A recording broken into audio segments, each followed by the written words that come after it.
Hello and welcome to Pixel Street Podcast, episode 102. We have a new look. You can see our faces for better or worse. We have a look. Yeah. This is what we look like. John, show us what you look like. Alright, never mind. That was a bad idea. This already went bad. As always, I'm one of your hosts, Joel Campos, and this week I am joined with the Elgato Wave 3 boys, John Hansen and Connor Cobb. Mine just shipped. I think. I saw changing the name of the podcast right now. I'm doing it. The Wave 3 boys? Yeah. I saw that some people actually already got theirs. I think mine shipped. I have a lot of stuff coming in the mail right now, but super excited to get that new microphone.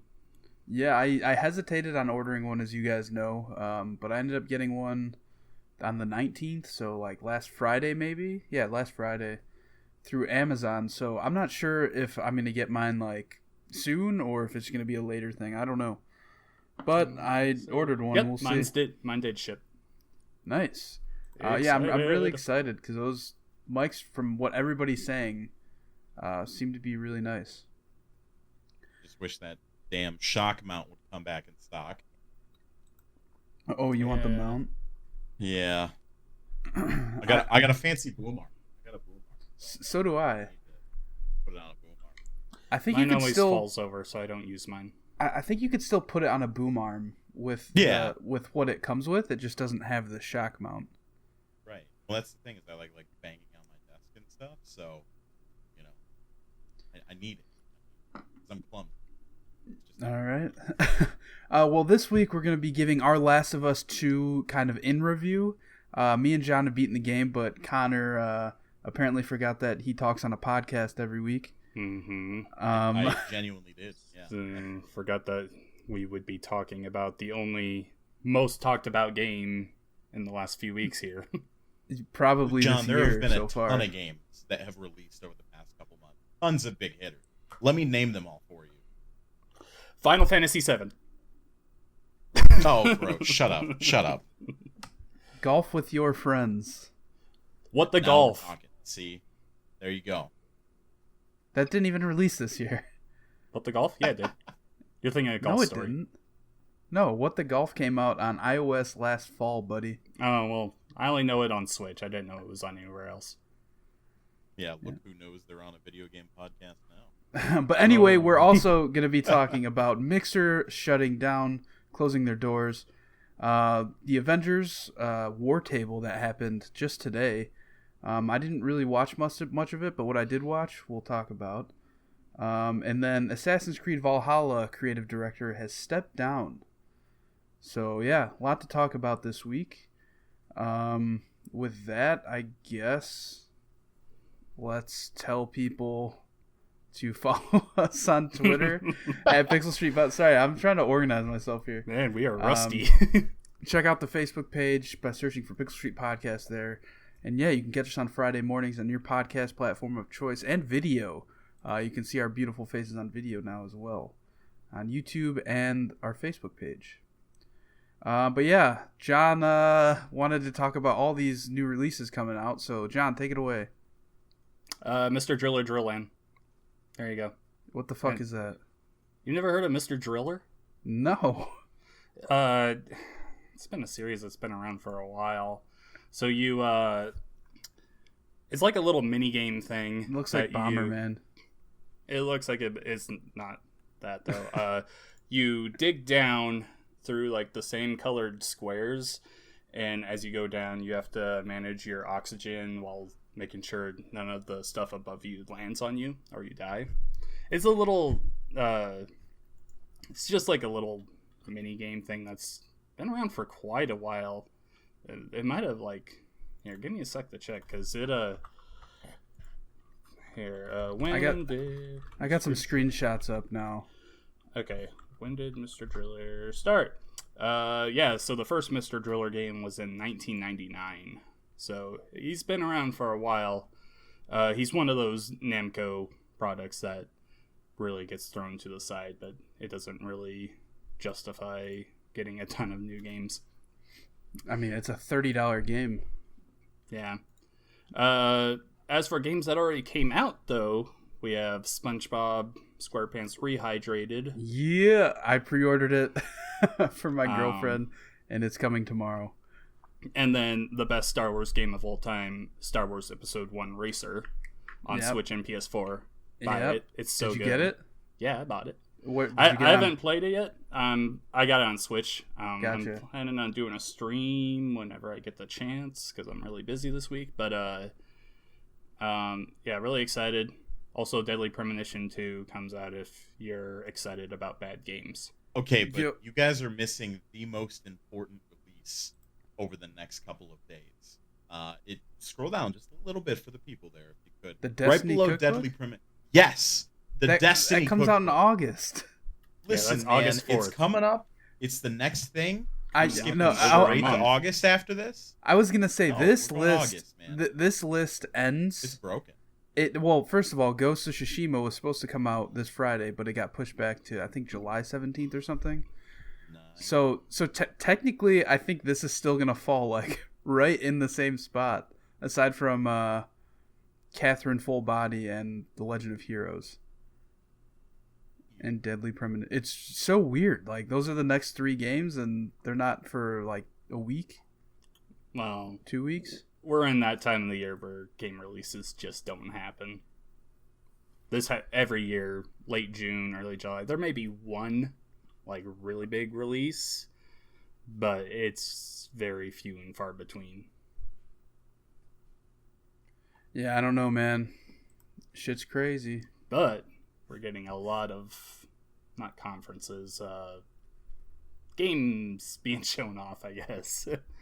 So Yeah, I hate how E3 in general has been handled this year, just because Yeah, it got canceled, so everything's all spread out. I never know what anything is. but they really missed an opportunity with it as well to actually do something with this slot and like keep the E3 hype train going. Like I would have liked to see like a greatest hits of E3 in lieu of no conference this summer. well, that was the thing. They announced that there was going to be a conference still, and then like 2 weeks later, they canceled it. That's right. It's just a gross situation. Mm. Yeah, It's well, up- that is the new releases, I guess. Not really much else to say here. No, Should we just go straight into our Last of Us 2 and review?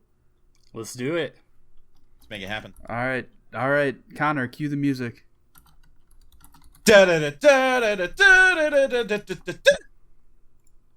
Yeah, getting that game plat. That game plat. Sorry. Let's see. I don't want to like. Hold on. All right, this is a full. All right, we're just gonna let this play. Watch a Mm, little bit. It's the beginning of the game. okay. It's the beginning of the game. But It's enough. Listen, It's a if you don't 20-hour want video. spoilers, stop watching. but where's that part in the beginning? Oh shit! No, Chrome's Yeah. crashing. Okay, That's what I'm closing saying. I'm gonna bring up an image. There's a certain Fine, John. big thing. it. I get what you're saying. Yeah, you're right. God So damn what it! do you guys? I guess I'll kind of moderate since I'm the one who hasn't beat it yet. I've still got a little bit of ways. I was talking with the guys here, and I'm sitting at probably 2 to 3 hours ish left. Yeah, I've been probably around exploring, there. going crazy, so I'm a little behind everybody. But so which John, you beat it first. hmm What was your playtime? How long did it take you to get through this? It took me 18 hours and 46 minutes, I think it was. So I played on lighter difficulty, so the step right before normal, which really wasn't that big of a difference, I don't think, because I played the first one on normal, and it didn't really impact my gameplay, I don't think. But I really, let's see. The day it came out, Thursday night into Friday morning, I played pretty much all night because I was covering guides and stuff for it. I was playing until like 8 in the morning. Really enjoying myself. The game is gorgeous. Let's just throw that out there. It's beautiful looking. It looks creepy. The mocap in this game is one of the best ever. It's up there with Red Dead Redemption 2. Yeah, I would say the animation just overall is some of the most incredible and most detailed work that I've ever seen in a video. Absolutely. Lots and lots of work put into that stuff. And on that end, it's brilliant. Gameplay-wise, it's essentially just more Last of Us. There's like a couple new additions, like rope climbing and stuff, which is whatever. It's only there a few times in the game. But otherwise, if you played the first game, you know what you're getting into gameplay-wise here. The story is where I have a lot of issues, especially since the story is the selling point of this game, especially coming off such a juggernaut story that the first game was. It has has very big shoes to fill, and I don't think it fills them in almost any way whatsoever. Let's hop back to that in a second. I definitely want to touch on the story a little bit without going into spoiler territory. But Joel, so John said it was about 18 hours, 46 minutes or so that it took him. Do you happen to know how long it took you? I don't know. I forgot to look at the end, but if I had to guess, I think it was like 25 to 26 hours. Okay, so a little bit longer than John then. Were you doing a lot of exploring? Yeah, I explored the hell out of this game. Like, me too. Everywhere I could go, I did. See, that's the thing, really though. Cool too. I was exploring a lot too. Like, I found so many collectibles. I found so many of those notes and everything, and I was like looking in every building I could find. But yeah, I don't know. Maybe it's because I was playing on a slightly less difficult thing. Yeah, I was playing on the default, the moderate one. I think it is. Because the fights. There were a few fights that I died quite a few times in, because this is very much a stealth first game. While you can go in guns blazing, it's not really recommended. I got to the point, like, I hate stealth games, and like it gives me so much anxiety. I got to the point in this game where, like, the last 10 hours I was just like, fuck it, and I was just like, I'm just shooting somebody in the head, like, but not even at trying. that point you get some like absolutely disgusting stuff, and you can just kind of really go balls to the wall with it. That's also the thing, though, especially towards the end of this game, it drags on and on and on, to the point where I was like, okay, I'm getting to the point now where I don't want to explore. So maybe the last chapter I didn't do much exploring in, even though there isn't really much to explore. Get back to that in a little bit. But it's... I felt like I did a lot of exploring, but this is also just a really long game. Well, yes, for what it should be, it's a really long game. Definitely, and I think that it certainly gives you the opportunity to spend a lot of time in these environments if you want to. This game kind of has an open linear system where it is kind of guiding you to a specific point that you have to hit to carry on with the story. But it gives you a pretty wide berth, a couple city blocks worth to kind of go through and explore that stuff. I was having a lot of fun with the collectibles and stuff. I don't know about you guys, but I feel like there's a lot less in the way of just random collectibles in this. But the things that there are much more meaningful than the first game. You guys agree with that? Oh, absolutely. I actually put up a article. It actually went up this morning about where this game succeeds and fails, and it's a big article. It's like 2,400 words long. But one of my things in there is the environment storytelling is really, it's some of the best that's ever been done in gaming. Probably only done better in like the Fallout series. So it has some really great side content there that you don't need to see really, but it's really cool to see. And there's a lot of nods and stuff to past Sony and Naughty Dog stuff. You have the Vita playing Hotline Miami. Ellie has a PS3 at the beginning. There's a porno in there that's called, what is it? It's like... Oh, it's Smash Brandy's Cooch. Yeah. That's the one, yeah. And then there's also some collectibles in there. Like you can get... I think they call it the Ancient Relic item. You pick it up, and it's the egg things that you collect in Jak and Daxter. So there's some really cool stuff in there. I was looking through your trophies, and I saw you got the one for the artifact thing. I did not. But going back to the collectibles, yeah, like those notes, like I was reading through every note, and it tells such a good like kind of mini side stories as you're going through parts of the game. Mm-hmm. Just Not only like that, a lot of those notes connect too. Like there are ones like you can find one that's writing about her lover who went off to the hospital and Yeah. she wasn't able to stay and wait. And for then you him. later find him and everything. Yeah, and he's got a note on him as well. That's like his final death throes and stuff. So absolutely, it's this stuff is impactful. Everything that I've found so far, I've read through because it's had a lot of really cool content in there. Yeah. I've enjoyed that a lot. But on top of it, they do some cool moments with like cutscenes and whatnot too that you can find just from those searching around and exploring different areas. Did you guys find the music shop in Seattle very early in the game? Yes. By the way. So if you went a little bit Take further, on me. yes, Yeah, you that actually was find a great. guitar in the music shop, and you get a whole optional cutscene that you wouldn't have gotten otherwise. And I think that's super cool. There's also a Pearl Jam poster in there, which is also Well, rocking. you do know that the Joel's song is a Pearl Jam song, right? Yeah. Okay. It's fantastic. There's just a lot of great nuts there. I totally agree. So collectibles wise, it's a real strong thing. I'm also playing on the lighter difficulty, just like you, John. Wow. I didn't know I listen, did man, I'm this here for the podcast story. with a bunch of Sallys here. It Oh really my gosh. isn't different, like at all. It might give you a little more resources and materials. There's to a lot of find. other fine tuning options for it as well. Like even though I'm playing on the lighter, as they call it, I can still toggle off things like auto aim or any kind of aim assist or anything, so it's much truer to the first game's experience. And Yeah, I had like all that turned off too. Did either of you guys mess with the accessibility options at all?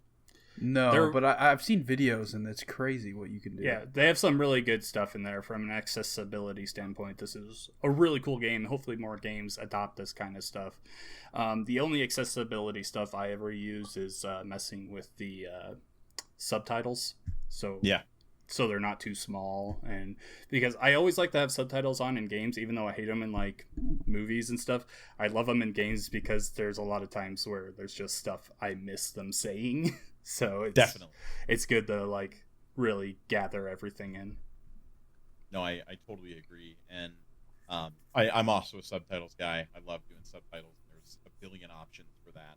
And just other accessibility stuff. Joel mentioned that he saw some videos. There's some really cool stuff in terms of like vision impaired people, where it kind of turns everything grayscale and allows you to find things much easier. So some really, really cool, thoughtful stuff and thoughtful work went into it right there. So definitely hats off to the guys at Naughty Dog for that. That being said, let's talk story here. Let's chat about the story a little bit. I definitely have some thoughts, but I'm still a little ways off finishing, so I'll kind of hold off on what I got. Yeah, Joel, let's what did you let's also think? say that next week we're gonna do a full spoiler. Yes, Yeah. On yes. this. This week is our no spoiler review. Next week we're definitely going into everything. Yeah, we're gonna dive into it. We're gonna talk about all the nooks and crannies, the bad guys, the good guys, everything in between for sure. So without spoiling any major plot points here, what did you think of the story, Joel? As you were progressing through it, but also once it culminated at the end. Like overall, I think the story's all right. Like I didn't hate it or anything. I know that going into the reviews coming out last week, everybody was saying, there's that whole thing where they can only review up to a certain point based on the embargo. Mm-hmm. Yeah. And It makes sense. Yeah, it makes sense because, there's some stuff that you don't see until you play the game. But that is, I don't know. I feel like that other stuff that's in the game, I don't know necessarily helps the scoring of the game, I guess, in terms of a review. Yeah, no, I agree with that. And there are certainly some moments that, even though I haven't finished it and seen it wrapped up, there's some moments that I don't know needed to be there, and I don't know needed to happen. And I think that's one of my frustrations with it is there are steps in the game where it just feels like, man, that maybe should have been cut content. John, is that something you still feel like after beating the experience? I feel like half of the game is unneeded. Like, I don't. They could have cut this game in half. Half of the game could have been a whole side story. Like, it could have been a Uncharted Lost Legacy thing. Yeah. Because there's the first half of the game I really enjoyed. There were some things that I was like, okay, whatever. It's not a spoiler to say that Ellie and Dina are a couple and everything. I felt that relationship went from 0 to 10 really quick. Like, one moment it's like, oh yeah, I kissed you last night. Oh yeah, sorry. But if you read through the diary though, Ellie's diary, like when you, I mean, I don't even know if this. I know there's a lot of stuff in there that she liked Dina for a long time and everything, but it seriously goes from, oh yeah, no, don't worry, I'm not thinking about it at all, to, okay, we had one, we got hot and steamy for a moment there, and then the next time you see them, which is only like a couple days later, they're calling each other babe and ironically saying I love you and everything. It's just like, this, I don't know about that, but it is what it is. It doesn't matter too much. Dina has her moments in the game. There's some really cool stuff, like in the synagogue where she's like going into her past and everything, and her Jewish family and everything. That stuff's really cool. And then for just no reason, she sits in a theater for a long time. Well, there's a reason, but it's not a good reason. It's just kind of a thrown in reason. I feel like it does some really strong stuff with the side characters at certain points of the game, where it culminates in almost an overall justification for that character even existing, which a lot of games don't give. I mean, you play a lot of stuff where side characters just pop in and out of nowhere. So seeing that kind of backstory and that same attention to detail given to, something other than the main character is really cool. And again, just goes a great distance in terms of how much Naughty Dog just really cares about this universe and everything put into it. But to flip that, and I think this may be some of your frustration, John, I think that I almost care about those stories more than some of the moments that happen in the main story so far. Like, there is stuff that I just overtly do not care about, nor do I want to be party to. And that's kind of some of the most frustrating stuff that happens. And I totally agree with your sentiment. The first half of the game is incredible. I think the first half of the game is one of the best gaming experiences that I've ever had. But as you progress into the second half and get closer to those closing moments, I almost feel like they just went for a little too much, Yeah.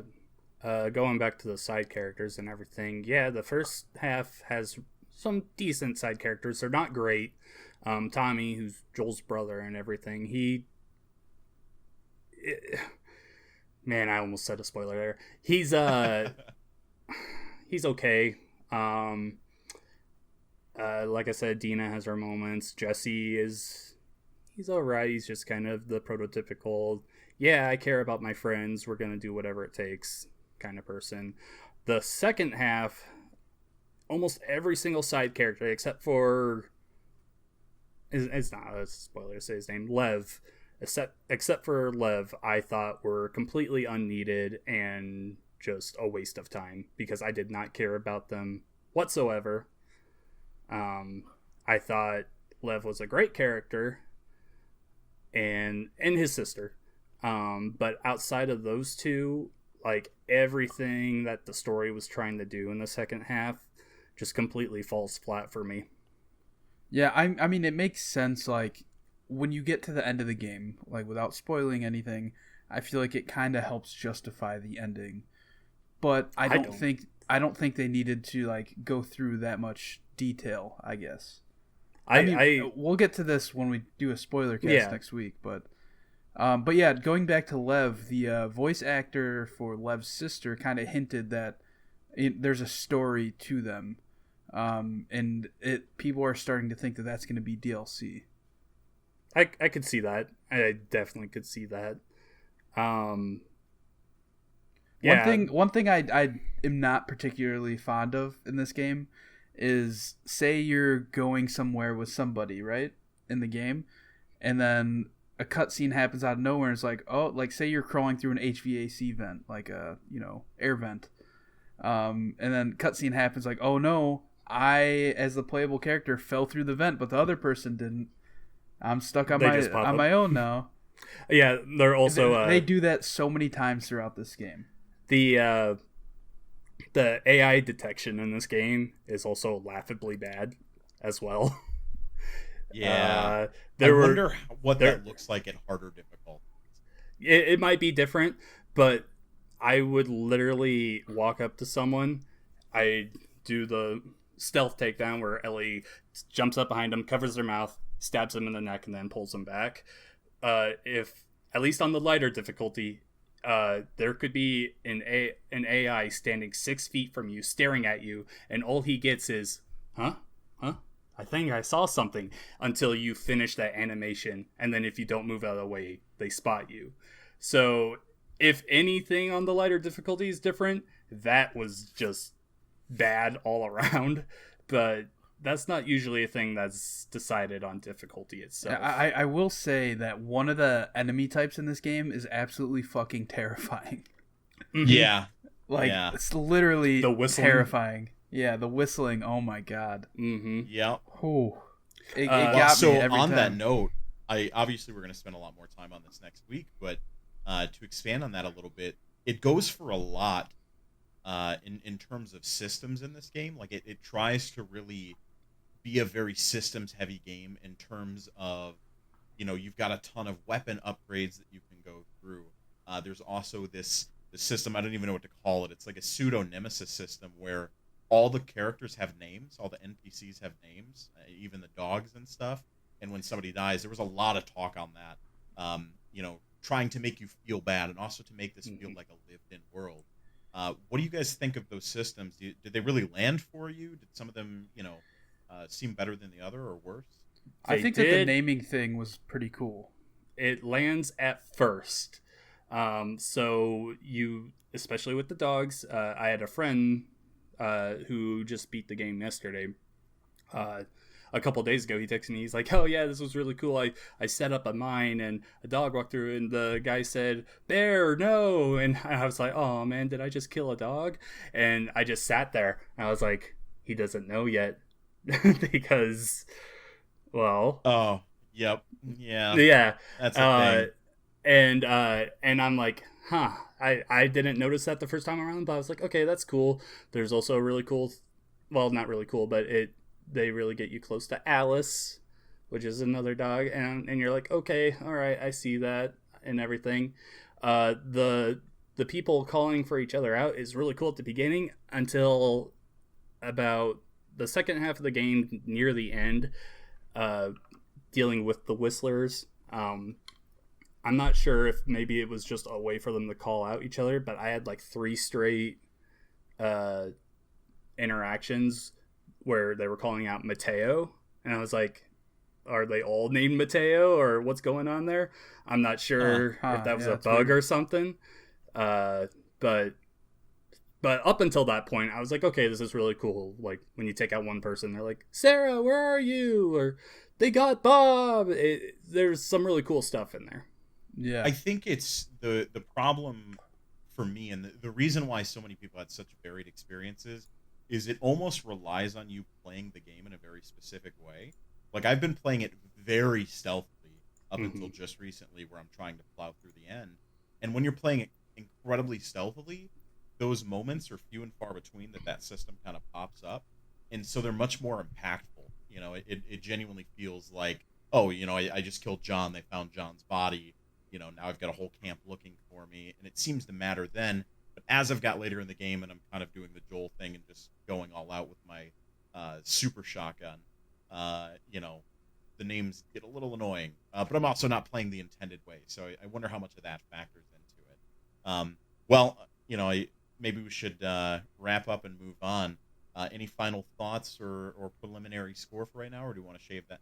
Yeah, let's do a score, and I want to see if Connor's score changes at all next week. So until this point, okay. Connor, what would you score it? I think if I was going to score it right now, where I'm at, keeping in mind that the first game was on my top 10 list of games all time, period, I would probably give this one an 8. Okay. As of right now. Joel? I was leaning more closer to like an 8.5 for me personally. All right. The first half, I was sitting around a 9. The second half falls off, and I think the final chapter is completely unneeded. So I would actually go a 7.5, maybe an 8. When I first completed it, I'm like, okay, that's an 8. The more I think back on it, the closer I'm getting towards 7, though, because there's quite a few things in there I didn't like. Yeah, but now are you grading just the story or everything? Everything. Okay, because it sounds like you're only referring to the story that you don't like. But also, the story is like the main selling point of this game. So that is a big part of it. Okay. All right. Yeah, you don't come into this game for basic action and stealth. It doesn't do anything special in those areas. But the graphics, man, they're great. The graphics they are good. Really fucking good. I also think the Forza graphics are great, and I hate those games.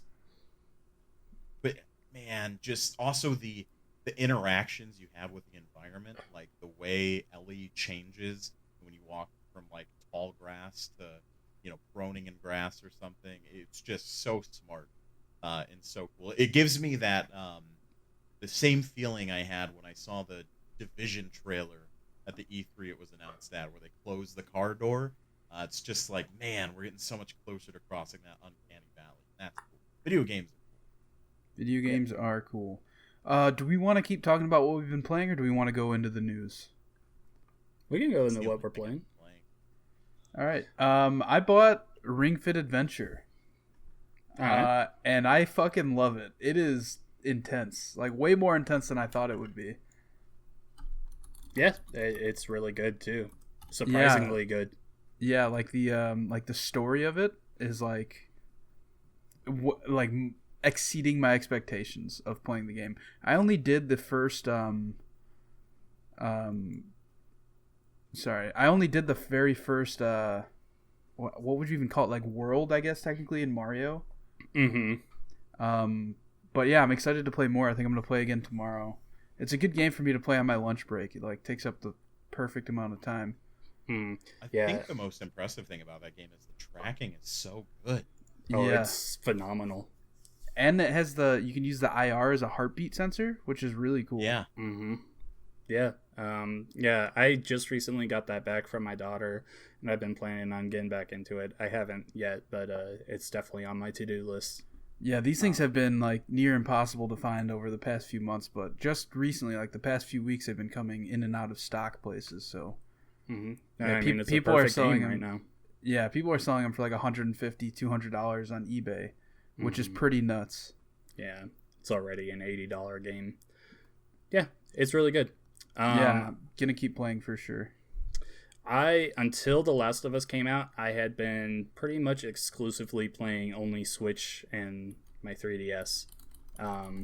So on my Switch, I got Overwatch, which runs surprisingly well. It's obviously not as good as on Xbox or PC or anywhere else. It's definitely like the frame rate isn't all there, but it's fun, and I've only been really playing in handheld mode, which I thought would be pretty awful, and again, it's not too bad, really. It made me buy a Switch Fix. Is that what it was called? Switch Fix? Well, they changed it to now Fixture it's S1. Fixture S1, yeah. Yeah. We had an interview with the guy a while ago, so I ordered one of those, and that just shipped. So I'm excited to give that a try. I actually need to order a new one. I've literally been holding this entire podcast. It broke like 2 weeks ago. I've literally in my hand, so it's funny you should say that. But yeah, I got to order a new one. They're really nice. I ordered one just for Overwatch. I also what was the other game I played? Clubhouse 51 Games, the board game collection I got. That's really cool. It's a great game to play with my daughter online since I can't see her a ton right now. On my 3DS, I finished up Pokemon Silver, and then I played through Majora's Mask again, which is, I mean, I love The Legend of Zelda. And lately I've been playing through Mario and Luigi Superstar Saga, which is the first game in that series that was remade. And I was having a really good time with it. It's another game that I think drags on for far too long, but I am enjoying it. I think I'm getting towards the end. But yeah, lots of Nintendo games in my life right now. Yeah, I've been curious about that Clubhouse 51 Games. How much is that? $40. I'll look into it because I like all those little games. Like, does it have like, what is it, Mojang? Mahjong? What am I thinking? Mahjong? Is that how you say it? Mahjong? There you go. I'm thinking of the fucking Minecraft guys. Yeah. Mahjong is probably in there, I would think. I don't remember. But it's got all the like standard stuff that you would expect to be in there. There's chess, checkers, Chinese checkers. I think there's a Texas Hold'em in there. There's also this like boxing game where you play as you and whoever you're playing is plays it's like Rock'em Sock'em, or not Rock'em Sock'em. Is it called Rock'em Sock'em? Rock'em Sock'em Robots? No. Yeah. I think that's what I'm thinking of those. Are we mixing up the robots game with the giant pillow hand Oh my thing? god, you remember those too. Okay. Yeah. I think that's Those what are I'm thinking. Sock'em Boppers. Sock 'em boppers. Sock 'em boppers. More fun than a pillow fight. Roll, Yeah. blow 'em up, have the time of your life. Yep, okay. But the thing I am thinking of is Rock'em Sock'em Robots, right? Yeah, I think so. Okay. That's the game. Yeah. Okay, all right. So yeah, it's really simple and everything, but I'm kind of addicted to it.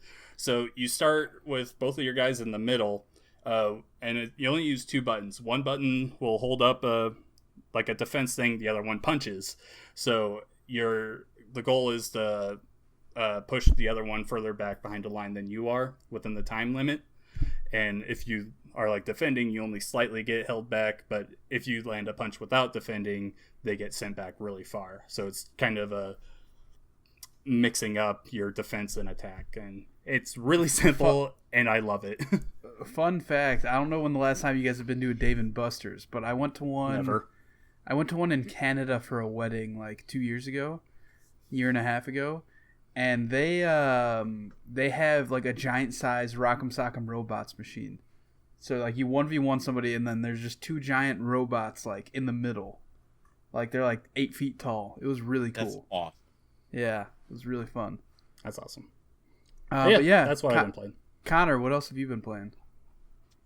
Nothing. Well, aside from Last of Us Part 2, I've been playing a whole lot of Sleep. Let me Google that so we can pull up a graphic. Yeah, that's it, man. That's it. That's the one we need. I've been grinding The Last of Us 2 pretty super hard, just trying to get through it. And as much as I'm unsure about how impactful this game is to me and where it's going to end up on my ratings list, just as a general thought, I'm enjoying my time with it just a ton. It's been fantastic to see these characters come back, and I'm just trying to spend time with that. But I did buy Final Fantasy VII Remake. Nice. So I think after I beat Last of Us 2, I'm going to jump on that. I still need to do that.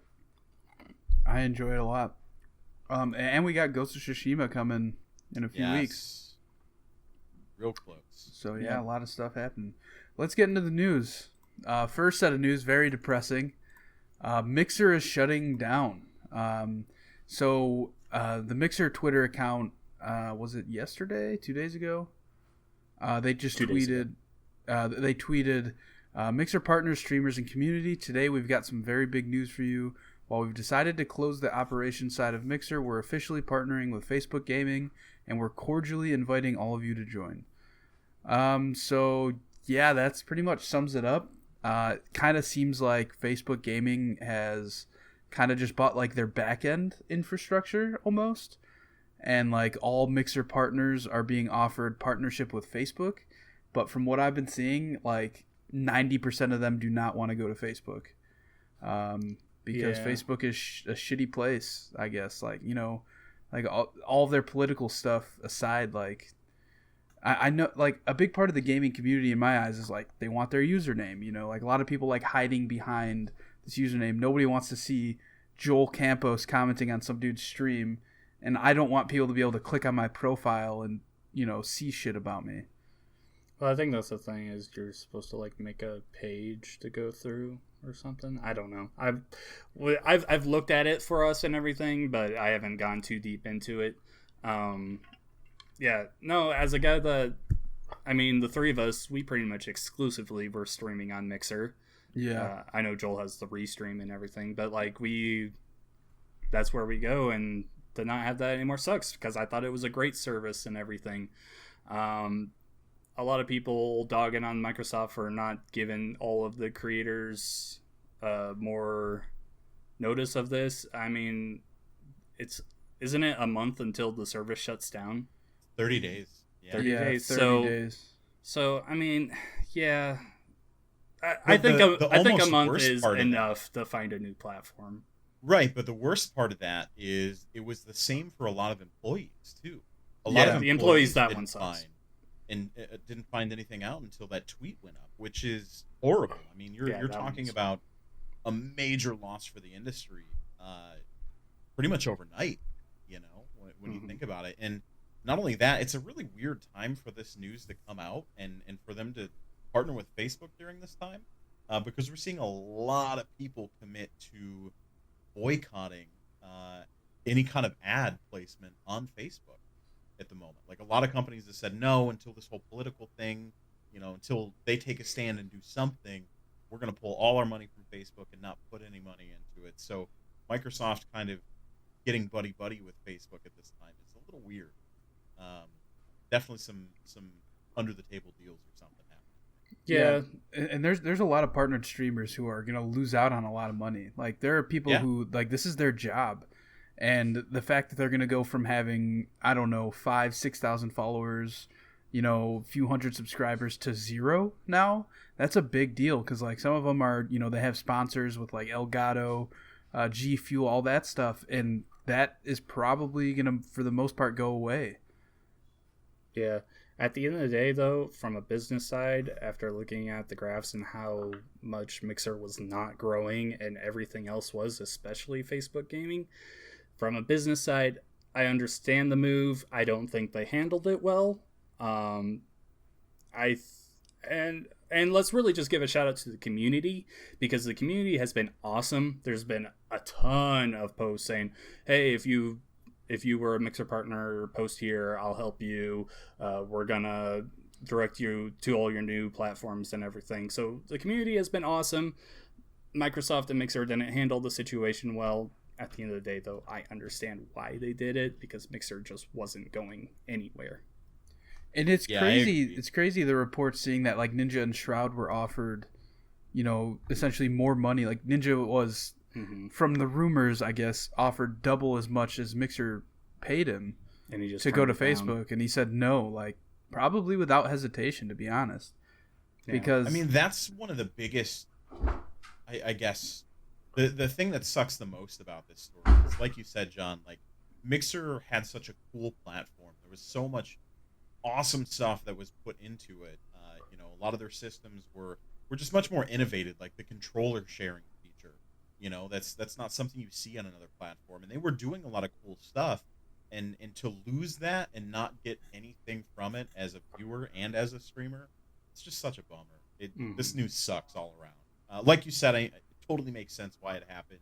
They could not grow this platform to the scale that they wanted to, and that sucks, but man, they could have done this better. They could have done this a million other ways that would have been better than this. Yeah, absolutely. Yeah. I'm sure we're going to be hearing more and more about this in the coming weeks here, in terms of like, Ninja, Shroud, kind of the bigger names where they're going, and I'm sure we're going to hear kind of what this looks like going forward. But yeah, as far as I know, I think that the Mixer URL is just shutting down on July 22nd or after, maybe the 23rd. I don't know. Yeah. But yeah. John, you want to take this next one? Yeah, sure. So this morning there was what is called the Marvel's Avengers War Table, the first one that they've shown, and it was just essentially Crystal Dynamics going into more on the game. This was essentially an E3 showing for the Avengers, and overall I thought it was great. So yeah, this is just kind of a roundup of everything that we saw. We know that MODOK is the main bad guy of the game, which is really awesome. They're not doing anything that's been done in the movie so far. They showed a bunch of gameplay for Thor in particular for one of his hero missions, which the gameplay looks fun. It doesn't look amazing or anything, but I think it looks fun. They really go into how the hero missions are like single player experiences focusing on each hero, where you really just get 10-15 minutes playing as those characters through a storyline. Then there's War Zones, which is your team of 4 working together cooperatively to take down all of the machines and everything. They also went into a lot about the customization. There's the whole gear upgrades and everything, and you can get all these suits that are inspired by decades and decades of Marvel comics and movies. Some really cool stuff in there. So I have said in the past that this is one of the games I'm looking forward to the most this year. I thought that the showing this morning was great, and I absolutely loved it. Very excited to see more on it.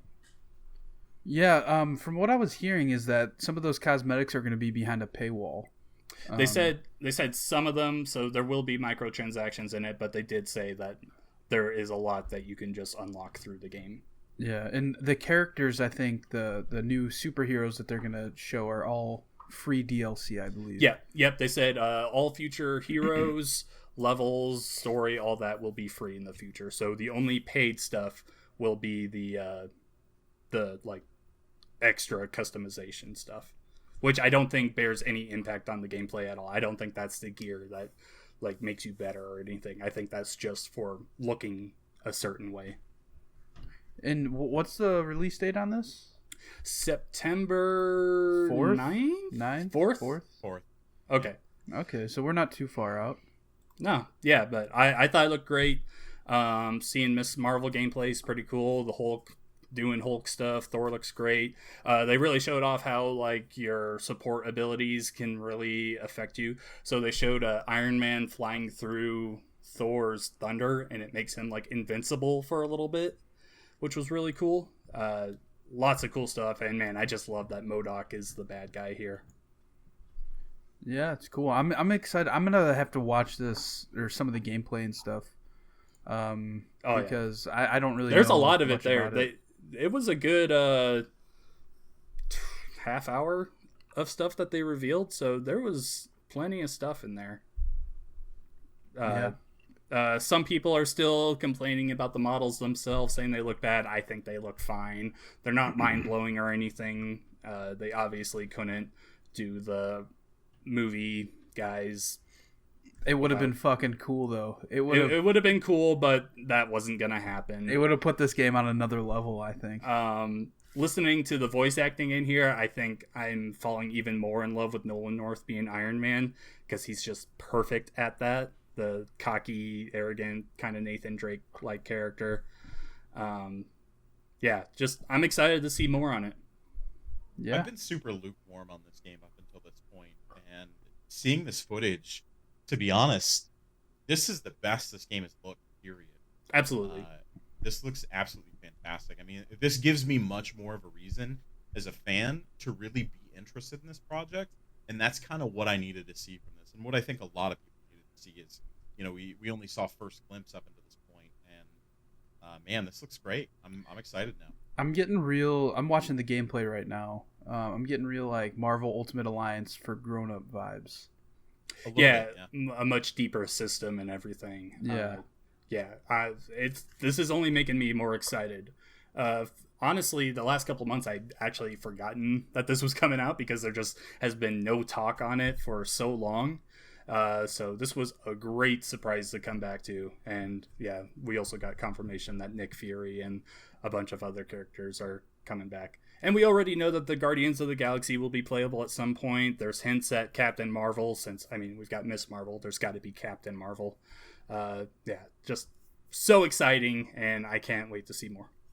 I hope that there's a nod in the game to Spider-Man, like the PS4 Spider-Man, because I remember he kind of like nodded at them. Yeah, saying, "Oh, they're in San Francisco." Yeah, and everything. Yeah, there's probably some reference somewhere in there, I would think. Also, the Hulkbuster. I mean, that's cool. I love the Hulkbuster. All right, Connor, you want to take the next article? Yeah, sure. So moving on from here, we got a little bit of industry news.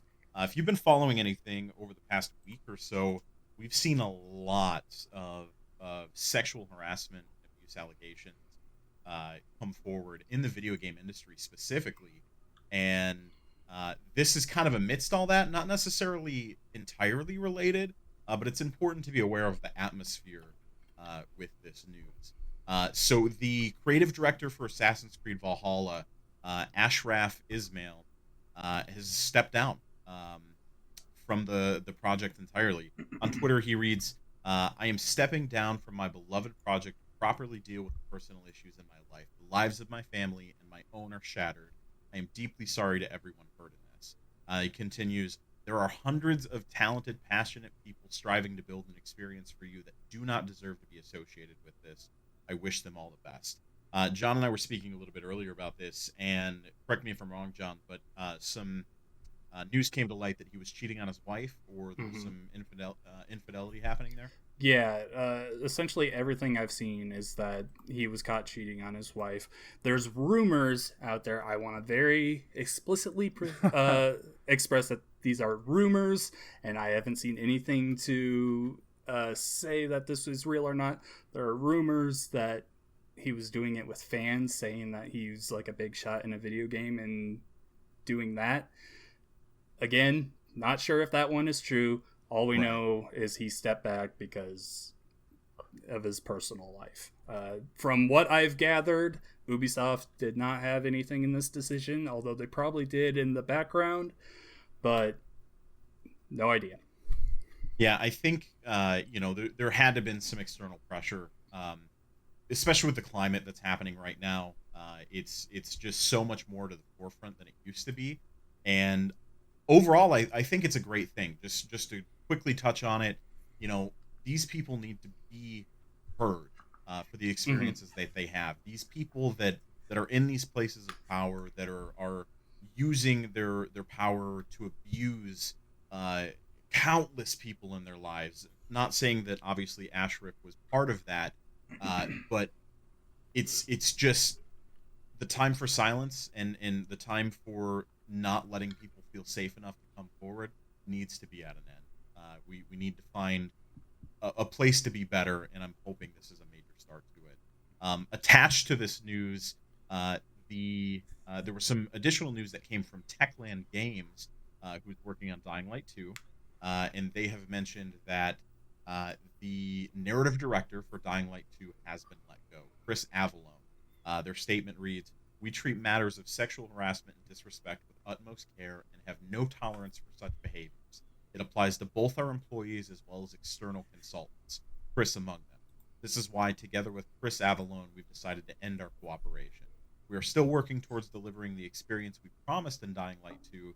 Both our narrative team, which Chris supported, and the whole development team of Dying Light 2 continue progressing efficiently according to the plan revised at the beginning of the year. So it's your standard personnel change announcement, but there's a lot of stuff, obviously, other connotations. What was the exact story, John, do you know, of the whole Chris Avallone stuff? That one I don't know entirely, but I mean, obviously he was one of the people called out. Like you said, there's just been numerous accusations thrown around, and really, in most of the cases, it's multiple accusations on the same people. There was a lot of talk about former IGN leaders that are out now, and just tons and tons of accusations towards them. Yeah, I don't know what else to say. If you're not treating people right, whatever their gender is, whatever skin color there is, simply put, we don't want you in video games. We don't want to play your games. Us here at the Pixel Street Podcast, we don't have the biggest audience, but we don't want you a part of whatever community we end up growing. So just treat people right. I totally agree. You know, it's something that you hear hints and rumors of for so long, and I really hope that this kind of sends that signal flare to people that this isn't okay and allows people to stand up. And if you're a part of an audience who's heard of things like this, believe the victims. It's hard enough for these people to come forward, and it's tough enough for them to have to prove their story against the people that have wronged them, because typically it's somebody over their head, somebody with some kind of power over them, and you know, it should just be enough for you to start questioning things. That's where it starts, and it continues from there. So absolutely agree, be better to one another. You know, video games is a place where anybody's welcome, and it should continue to be that way. Yeah, I completely agree. We don't want you assholes here. No. John, you want to take the next one? I'm getting some stuff ready for the quick news. Yeah, so Sean Layden came out and really talked about how he thinks the current AAA development growth is unsustainable. This is from Matt Perslow of IGN. Ex-PlayStation executive Sean Layden has put forward a case to reconsider the scale and scope of AAA video games, stating that the current large-scale offerings are unsustainable for the industry. As reported by GamesIndustry.biz, Layden discussed the issue at Game Lab Live following a conversation about The Last of Us Part 2, a game that was partially developed during his 25-year tenure at Sony. At approximately 10 hours longer than its predecessor and more technologically advanced, it likely cost a substantial amount more to develop, yet it still retails for the same price, $59.99. The problem with that model is it's just not sustainable, said Layden. He explained that current generation development costs reach between $80 million and $150 million, excluding marketing costs, for AAA games, with the work taking up to 5 years to complete. Furthermore, AAA budgets have historically doubled each generation, meaning that PS5 development budgets could hit $300 million. I don't think that in the next generation you can take those numbers and multiply them by 2 and think that you can grow, he added. I think the industry as a whole needs to sit back and go, all right, what are we building? What's the audience expectation? What is the best way to get our story across, and say what we need to say? He pointed out how these budgets are unsustainable if retail prices cannot be elastic. It's been $59.99 since I started in this business, but the cost of games have gone up 10 times. If you don't have elasticity on the price point, but you have huge volatility on the cost line, the model becomes more difficult. I think this generation is going to see those two imperatives collide. AAA is not going to get any less expensive with the advent of 4K art and expectation of large game worlds. Layden points out that this could also shut different types of creators out of the AAA business. So yeah, really what he's saying here is, the way games are going right now with costs and everything, because at the end of the day, video games are a business. It's not going to be able to sustain this. You can't keep selling games at $60 and keep getting these 25-hour games with all these amazing graphics and animations and everything, and that makes sense. It's been a really long time since game prices have increased. What I would rather see here, instead of the price increasing, is just kind of walk back a little bit on the development. Like we said, Last of Us did not need to be a 20-hour plus game. You could walk that back, cut it in half. Great. So many people are still buying it and everything. It's just these games that keep trying to go bigger and bigger and bigger. Assassin's Creed, especially. Like, that is a game that continuously just wants to be bigger and better and everything. That's great, and we've seen success in those. But what happens when you hit that game in the series that just doesn't sell? That's when you lose jobs. That's when you lose development companies. That's where the game industry as a whole takes a hit. So, something's got to change going forward. I mean, Halo Infinite, they spent like $500 million on that game overall, right? Because they built a new engine. I'm not sure. I haven't seen anything on how much they've spent on it so far, but yeah, we're not even to the marketing point of that, and that's going to be how many more millions of dollars? Because I mean, it's Halo. Yeah, 500 million. Wow. According to German website Xbox Dynasty, the budget for Halo Infinite is rumored to be a staggering $500 million. That would easily make it the most expensive video game project ever produced, with the developmental budget coming from Microsoft and 343 Industries.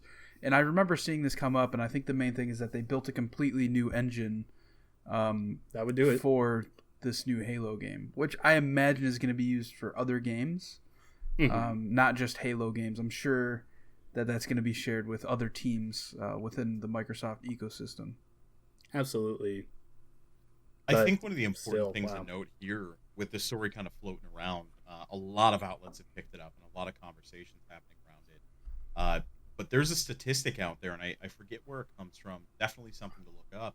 But it says games that average anywhere from 40 to 60 hours, they average about 10 to 15% completion rates for the main story campaign. So you're seeing longer and longer games, but you're also seeing fewer and fewer people actually complete those games and get the intended experience. And that's a fatigue that I personally have been feeling for quite some time. I mean, Last of Us alone, obviously, John, you just mentioned that we had some complaints with a lot of it feeling unnecessary, and not needing that runtime that it has. But I think you can apply that to a lot of things. For instance, Assassin's Creed Odyssey. John, I know that was something you trekked through pretty recently, but Joel, did you even beat that game? Yeah, I ended up beating it. But yeah, I was going to bring that up too. Like, me and you, we both played the game probably around when it came out and just kind of set it down for a long time. Absolutely. And I haven't beat the game yet, but also on top of that, have you played the DLC? I started it. I did some DLC as I was going, but I never beat any of the DLCs. And that's the thing is, like, you've got hours and hours and hours of more content on top of it. And we're just now getting to the point where you're catching up to that stuff, and we're already Assassin's Creed Valhalla later this holiday. I'm certainly not going to beat Odyssey by the time Valhalla drops, and that's a symptom of this problem of games being too big. Every game nowadays wants to be the only game you play. It's the games as service thing. It's they want to find a way to monetization that keeps you trapped in forever. It's the MMO path, and it's just not sustainable, both for developer but also for the consumer. I mean, how many games have you given up not playing at all or haven't been able to touch because you're so sucked into another experience that just won't end? Well, the big thing on the business side is, yeah, that's great. It makes sense and it works when it works. Look at Overwatch, which is the top hero shooter, and then look at a game like Rocket Arena that's coming out soon that we're like, oh yeah, that's got to be free to play. No, it's like a $30 game. That game is going to fail so hard. Nope. Crucible recently failed. I don't even remember the name. The Gearbox. Battleborn. There you go. Like, yeah, it makes sense, and you can understand why all of these people are going after it. But unless you are the top dog in that area, you're not going to win. Nobody has time for you. Nobody has time for you. You have to be the best, or you're going to be left behind if you're going down that route. And I think it's effectively killed AA development. AA development doesn't exist anymore. You think back to the original Xbox, and how many like underground gems or middling gems were there on the original Xbox? I remember playing Street Kings, which was one of my absolute favorite games on the system. Super, super fun. But it was a AA project, and you just don't see games of that scale anymore because it's either spending too much money or it's a AAA or indie game that they barely have a budget at all and no audience to bring their game to. So it's a very multifaceted problem, but I'm glad there's a conversation happening on it. And I totally agree. Games are too long. Yeah. I mean, we'll see kind of what the next generation brings, I'm so excited to see what Halo Infinite brings. Yeah. Especially with that kind of a budget. That's insane. Let's move on to some of the quick news. First one we have is teaser reveals the Banished will be in Halo Infinite. This came out just this morning. What do you guys think of this? Yeah, the Halo Twitter just tweeted a little short video, said signal detected, and it's a banished guys. Kind of like rallying the troops and everything. The banished are the ape-like creatures from Halo 2, I think is where they debuted, and they're also Brutes. No, that's what they're also banished. called. Yeah, banished is another faction now, though. Is it? Yeah. Okay, that so introduced it's in Halo Wars 2. Yeah. Okay. Yeah, is where it came from. I got you. All right. So yeah, this may have some connection to Halo Wars 2, which cool. I'm just excited to get Halo news, man. Yes, I'm ready. Absolutely. I know. I mean, we're getting ever closer to the event that's next month. Yeah, I mean, we don't know when it is. Right. The fact that we don't have a date yet makes me think it's further in the month. Yeah. Which is kind maybe of like sad. an end of the month or something. That would suck. I would be really mad and upset that I have to wait so long. Yeah. As long as it's a good show. Yeah, fair.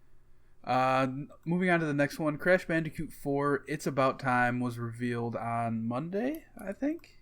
Yeah, Monday. This game looks great. It looks like traditional Crash Bandicoot. They are completely ignoring everything that happened after Crash 3 Warped. In the trailer, there's like even a line. It's like, how many times have you beaten this Cortex guy? Oh, 3. Oh, funny. It felt like more. Like, I love that. It's very self-aware. It's traditional Crash gameplay. It's being made by Toys for Bob. They made the Spyro Reignited trilogy, and they helped on the Insanity trilogy. So they have experience with Crash and everything. A great first showing, really. Yeah, I mean, I think it's really cool that it looks just like the remakes that came out. So I feel like that's helping. There's a slight difference in the character design, but yeah, for the most part, it looks the same. Yeah. Connor, what do you think? Not really a Crash fan, man. I'm excited to see him come back, but whatever. Just bring him to Smash already. Right. Oh my gosh, That's where seriously. All right. Pokemon had a stream this morning. Everybody was hoping it was going to be the kind of gold Let's Go remake. Or the Diamond and Pearl remake. Yeah, but it was Pokemon Unite, which is essentially a mobile MOBA, I guess you could say. Yep, it's a free-to-play MOBA for Switch and mobile. And mobile, yeah. With crossplay. I mean, I'm going to try it when it comes out because it's free to start, is how they phrase it, which I assume means you have to buy other characters. Nah, well, maybe, but all of their free-to-play games they call free to start, and it's just normal free-to-play. You'll probably have, like, the starters and a few others as free Pokemon, and then, there will be, like, more that release, kind of like Smite. Yeah, I mean, like, I'm going to try it out, but I feel like this is too little too late for something like this. It's Pokemon, so I don't think anything is ever too late. It is the biggest IP ever, so it'll make its money and everything. My only problem, people are mad and everything because it wasn't a remake like they wanted. It's just them setting their expectations too high. My only problem with this is why wasn't it revealed in last week's stream? Yeah, I know. Pokemon Snap and everything. Why did this get the separate one, not Pokemon Snap? Yeah, that didn't really make sense. But other than that, it looks fine. I'm not a huge MOBA fan, but I'll give it a try. And I love Pokemon, so let's go. Ha! All right. I think it looks fantastic, man. I think the do. graphics are kind of sweet. The whole Pokemon, over the head. We should thing. also mention that this is being made by Tencent. Yes, yeah. So it's not straight Pokemon Company, even though they are consulting and kind of overseeing. I don't know. It looks fun. It looks like it can be an absolute blast. My concern with it is, man, I really don't want to play some more mobile garbage. Like, give me that on PC or something, and then we'll talk. Oh, it's on Switch, so. I know, but. Oh, also a really funny thing, the trailer that they had today. How they show like someone playing on a phone and someone playing on a Switch. Yeah. That Switch photo is messed up. You could tell that they obviously just plastered an image of the game on it because the Switch itself is backwards. Because it's mirrored. Yeah, it's mirrored. The red and blue are on the wrong side, and you can see the plus and minus switched around. That's funny. That's awesome. That's funny. I mean, they literally could have just mirrored the image. Yeah. And then put the picture. I don't know. But yeah, that is something that is coming out. They don't have a release date for that yet, so I'm sure it'll get its own direct, Pokemon Direct or whatever. Up next, we have EA plans to double down on Star Wars games in the future. What do you think this means? Because if you recall, like less than a year ago, we were saying that we think Star Wars is gonna strip the license from EA after the next few games. Well, I mean, after Jedi Fallen Order, Disney might have renewed faith in them. And Squadrons looks good, so maybe we'll see what happens there. If you take this at a literal standpoint, it means that we're going to get 8 games next generation instead of 4, and about 25 canceled games. So that's cool. Regardless, hopefully EA gets things turned around here. They're on a good path right now, much better than where they were just last year. So having a hot streak, man. EA, we'll see what happens. I can't believe I'm saying it, but EA is looking real good right now. At the moment, they didn't really show anything for next gen. It's very much this next year looks decent for them. We'll see how they handle it. Yeah, I'm excited for Squadrons. It looks cool. Moving on. One of the developers for Biomutant says that the game is almost done. This game looks so interesting to me. Yes, I've wanted this. This game was revealed like 3-4 years ago. Yeah. Like it's been in development for quite a while now, and just they never gave a release window for it at all, and it just went quiet out of nowhere. And I think it looks awesome, but we just haven't seen anything on it for so long. I think this is the second time a story just like this has rotated on this game. I think this is the second time they said they were. Oh, really? Really? Yeah, I think it was like 3 months ago. They're like, yeah, we're close to gold. And then everybody's like, what's the release date? And they're like, we're not ready. Nah. I could see that being the case, because I feel like this game pops up randomly all the time. Yeah, like every couple months it just pops back into popularity. Really? I feel like I haven't heard about it in like 2 years. No, I always see like random articles like this, where like it could be like, yeah, one developer at the company said that it's almost done, but then there's probably some other dude that's like, yo, why would you say that? Right. We're not even close. We're just beginning. We just got this concept art done. What are you talking about? But yeah, that wraps up episode 102 of the Pixel Street Podcast. You can find us every Friday at 8 a.m. Central Time on Facebook, YouTube, and your podcast platform of choice. My name is Joel Campos. You can find me on Twitter at Campos63, twitch.com/Campos63, RIP Mixer. John, where can we find you? You can find me on Twitter at Revek Shadows, where I'm posting all my writings and stuff lately.